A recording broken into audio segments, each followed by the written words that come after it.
Hello and welcome to another episode of the PintSizeAnalyze podcast. In today's episode, I am going to be recapping and discussing the Seattle Mariners' unfortunate 5-3 loss and 1-2 series loss against the Baltimore Orioles. This past Felix Hernandez, Felix Hernandez, his induction into the Mariners Hall of Fame. That was this weekend. I also was able to attend Saturday's game, and I caught my first ever game foul ball, which was very fun. And as you can see, super cool thing. I'd never caught a game ball before.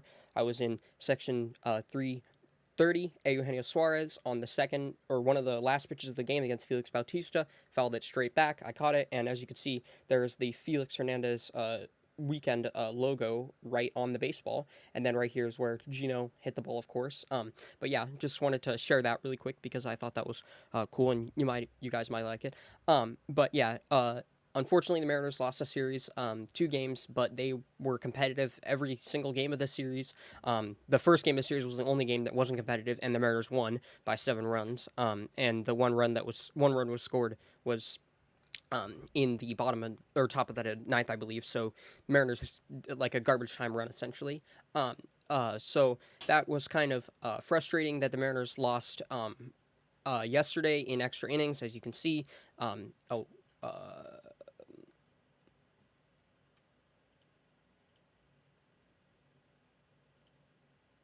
really not sure why it's doing this. Please load. Okay, there we go. So as we can see, the Mariners lost 5-3. Yesterday's game was started by Bryce Miller and Kyle Bradish. Bryce Miller went 5 2/3, giving up 5 hits, 2 runs. The run was earned, 2 walks, 2 strikeouts. And then for Baltimore, it was Kyle Bradish, who went 6 innings, pitched, giving up 5 hits, 2 runs. Both of those runs were earned, 1 walk, and 7 strikeouts. And then Mariners in the 6th inning, to finish out the 6th and to start the 7th, Justin Topa pitched, and then Gabe Spire pitched a third of an inning. Matt Brash pitched an inning, giving up one walk, and he had 2 strikeouts though. Andres Munoz pitched an inning. He gave up 1 hit, 1 run. That run was earned, 1 walk, 1 strikeout. And then Trent Thornton unfortunately took the loss. He gave up what ended up being the game-winning home run to Cedric Mullins in the top of the 10th. That unfortunately lost the Mariners the game. So if we go to right here, so I wanted to discuss the Mariners lineup. So Julio went 1 for 5. Eugenio Suarez went 2 for 4 with an RBI. Cal Raleigh 0 for 4. Teoscar Hernandez 1 for 4. Ty France 0 for 4. Dominic Canzone, who ended up hitting the game-tying home run in the bottom of the 9th, that ended up sending the game into extras after Cedric Mullins robbed Ty France of a home run the batter before.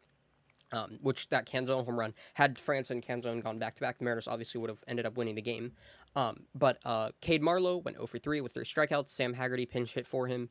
Kind of a rough day for Marlowe yesterday, but he's still adjusting to Major League pitching, and he's still putting together what I would consider to be quality at-bats for sure, where he's, fighting and, working the count and stuff like that. So still promising signs from him. Dylan Moore went 0 for 2 with 2 strikeouts. Josh Rojas went for 1 for 1 with a walk. He had 2 runs that the Mariners scored yesterday. There were only 2 runs that they had scored in the 3rd and the 5th. He scored those runs. And then Canzone obviously hit the game-tying home run in the bottom of the 9th. But for a while, Rojas had been he was the Mariners' most productive offensive player yesterday, and he's been struggling at the plate this year. So to see him have a hit and a walk, be on base multiple times and score 2 runs is excellent. And then he ended up getting pinch hit for Tom Murphy, and then Caballero replaced him, and then Mike Ford pinch hit for him.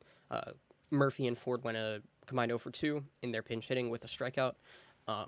Mariners overall were 6 for 36 with 3 RBIs, 1 walk, and 11 strikeouts, and then 3 runs. So definitely would like to see some more walks. 11 strikeouts in a game is not that big of a deal in my opinion, especially if they're winning.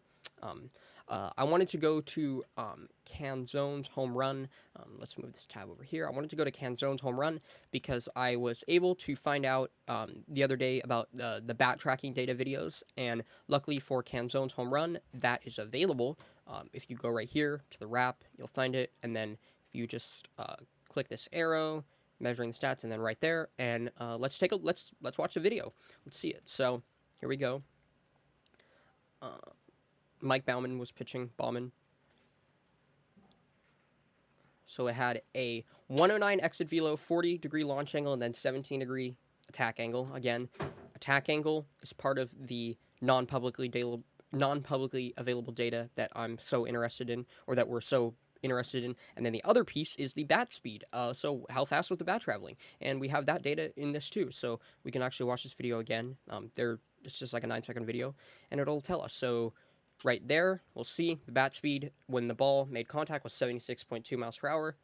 Pitch, or the ball was traveling at 89.9 miles per hour, and then it like moves to this side view, and then that's where we can see the launch angles. So 17-degree attack angle, 40-degree launch angle, 109.4 exit velocity. The home run was gone in 30 out of 30 parks, and I believe traveled 402, and it went off the upper windows of the Hit It Here Cafe. There's Mullins' home run, but a Norfolk win over the Jack. All right. So I wanted to go to the Baseball Savant real quick, and then let's go through the top exit velocities from yesterday. So Gunnar Henderson had the top exit velocity yesterday. It was barreled, but didn't go for a hit. Canzone, the home run. Santander ground out. Julio ground out. Ty France fly out. This was the home run that was robbed by Mullins that I mentioned. It was gone in 6 out of 30 parks. And it was barreled. Jordan Westberg hit a double. That was a barrel. It was gone in 1 out of 30 parks. I'm pretty sure. Oh, okay. Just Wrigley. And then no other barreled balls. This was the other hard contact. Not a whole lot of like hard contact or like loud contact in the beginning of the game. The loud contact definitely started to show up in the later innings, though. I mean, there were 3 home runs hit in the final inning, so that makes sense. If we go to pitch velocity, I wanted to look, not pitch velocity, player breakdowns. Let's go to Bryce Miller because I wanted to talk more in depth about his outing. So his fastball velocity looked pretty normal on the year. He was not getting. He only got 4 whiffs on the fastball. He got 3 whiffs on the sinker, which is, I believe, like a 23% whiff rate on the sinker, which is like would be his highest of the seasons, I believe. He threw the sweeper 19 times, and then he threw a slider 12 times. So it was really, really interesting to see, because I think with Miller, we're used to him throwing like 90 pitches, and or in this case he threw 85. He'll throw 90 pitches and maybe 60 of them will be fastballs. 65 of them were still fastballs, No, 65 pitches were not fastballs. That's purely percentage I'm looking at. But he'll throw 90 pitches and 60 of those pitches might be fastballs. That was not the case yesterday.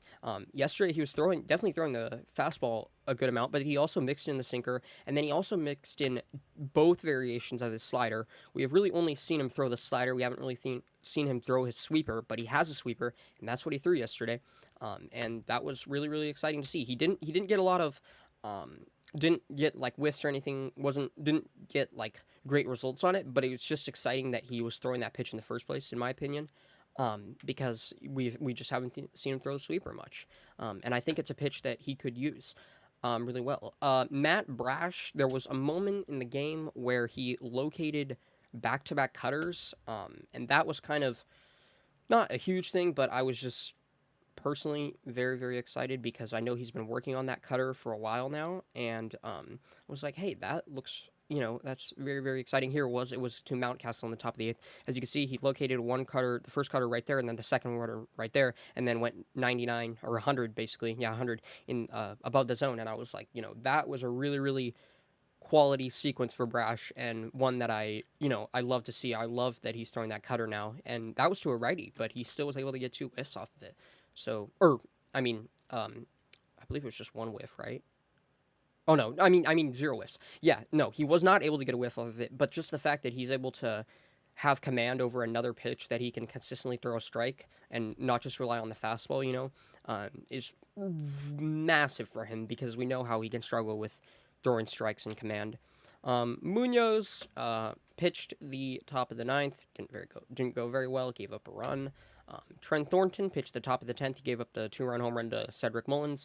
Now, there was some controversy about whether Taylor Saucedo should have pitched the top of the 10th. I don't know. the situation had already been planned that Thornton was going to pitch the top of the 10th. There was two lefties and then a switch hitter, Santander, coming up in the bottom of the, or top of the 10th, I mean. And I don't know. Saucedo also had been warming up earlier in the game, though, and then stopped. So there was potentially some question about whether it could have been an injury or injury concern. But Scott Service did not say anything about an injury in his postgame show. Now, I wanted to just give a highlight to the excellent pitching staff that just keeps being excellent. I expect nothing less than for them to continue keeping excellent. But this is the Major League Baseball team pitching leaders stats since July 14th, the first day back from the All-Star break. If we go to WAR, you can see that Seattle's pitching staff is 6th in WAR. And then if we go to advanced stats, this is where things get kind of exciting. Well, I mean, I think it's exciting that they're 6th in WAR in the first place, but if we go to K percentage right here, we'll see that they are 1st in K percentage, and then if we go to walk percentage, we'll see that they are 5th in walk percentage, and then K minus walk percentage, they are 1st in, and then if we go to WHIP, for example, I believe they're 2nd in, left on base, 1st, ERA minus, now 5th, and then FIP minus, 6th, XFIP minus, 3rd, and then if we go to Sierra, this is the one that I was really excited about. Mariners pitching staff is 1st in Sierra since the All-Star break and 1st in strikeouts minus walks. So, and those, in my opinion, are maybe two of the most important pitching statistics. I would say is strikeout minus walk percentage and Sierra. And the fact that this club is 1st in both of those categories since the All-Star break is, just a testament to how excellent this pitching staff is and has consistently been the entire year. And then as for today's game, it starts at 4:10, I believe. 5:10. And it is going to be Logan Gilbert against Brady Singer.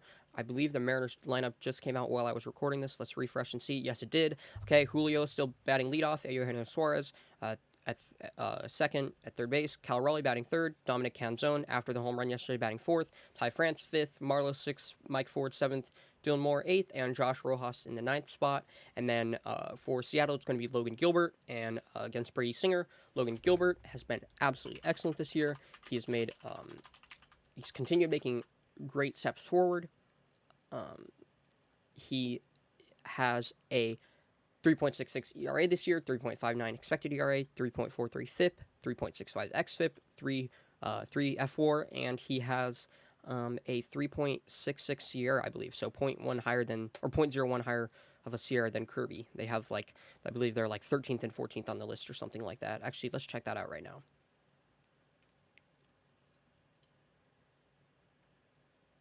Advanced.